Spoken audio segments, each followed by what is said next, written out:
Hey guys, what's up? Welcome back to the channel. This right here is my review of the Diypc Spyker ARGB. This case right here cost me just 50 bucks on sale from Newegg and has some pretty good RGB along with tempered glass and plenty of room for cable management. The main selling point of this case is definitely the RGB, and for just 50 bucks, the RGB on this case is definitely pretty good. You get this front panel here, which isn't coming across very well on video, but it looks really good here in person. It has on both sides just this area where the RGB shines through pretty nice. And then the RGB back fan. Both are controlled by a RGB hub on the inside. Alright, looking at the airflow on this case, we can see the front, there is a decent amount of airflow. It's not that blocked off. There are these vents on the side. Should give decently unrestricted access to the fans, and I mean you should be getting definitely enough airflow to the front if you decide to add fans through there. Looking here, just like kind of on the back with how the RGB is set up on this case right here, this is solid, but you do have mesh right here, and it is also mesh like right kind of to the right of that like fan mount.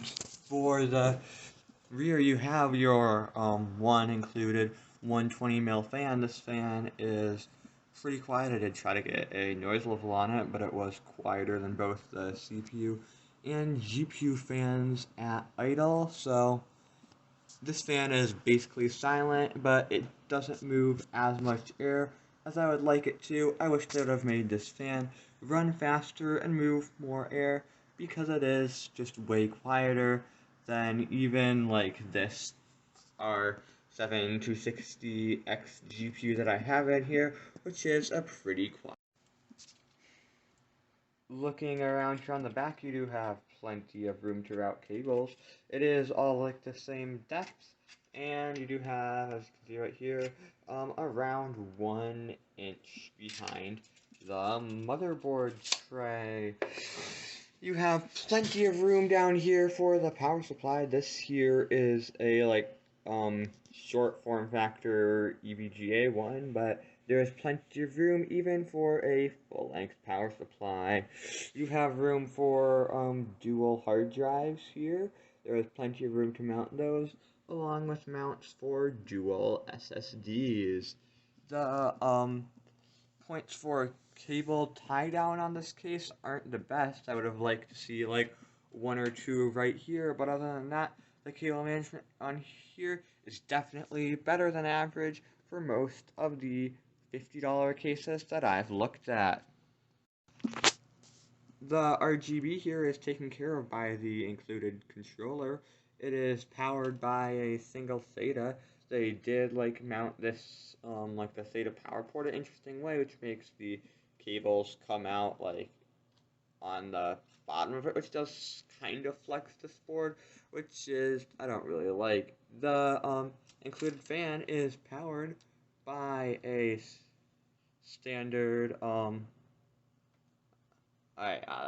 that is not gonna come off without like breaking the header, but it's powered by a standard 3-pin fan header, and then the fan and front panel RGB are both powered with 3-pin RGB headers.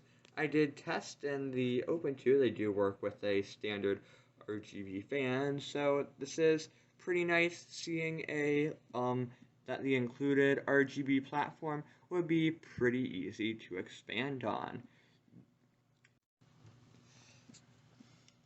The RGB effects can either be controlled by the built-in ones on the controller, which you change just with this 2-pin header coming off of what would otherwise be the reset button.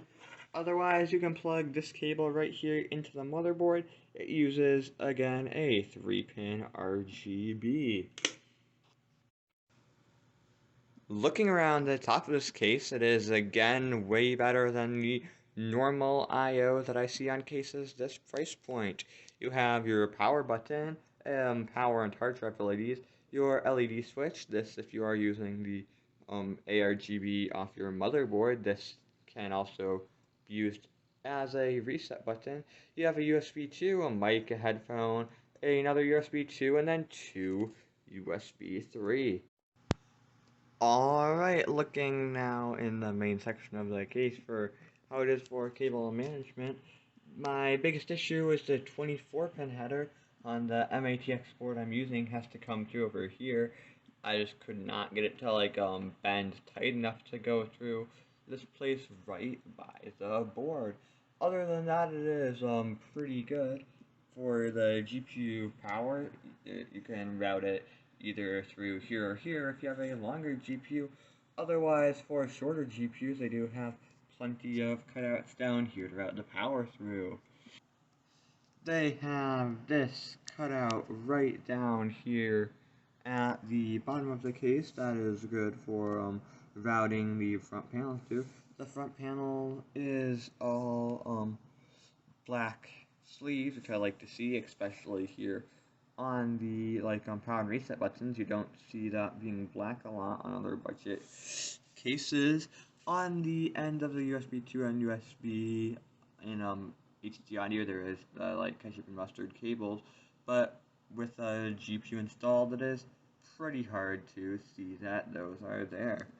This cutout right here is pretty useless as always on budget cases, as it is blocked by the power supply, but it's not really needed. The PCI Express slot cover thingies, whatever these things are called, are the kind that you can put back in, which is nice to see on a budget case. I think this is the cheapest case I've bought that has these. They are pretty easy to use. They just slot in whatever that. It's pretty hard to do with one hand. Then you just put the screw back in. It is nice seeing that they made just all of them like that instead of having them all be the break-off kind and then just only giving you one to use as a replacement. This case does have a slide-off tempered glass panel, which is nice to see. It just uses these captive thumb screws. The panel is also real tempered glass, which is nice to see at this price point. Both panels do have these captive thumb screws and are very easy to slide on and off. Just pulling this off, you can see it works pretty good.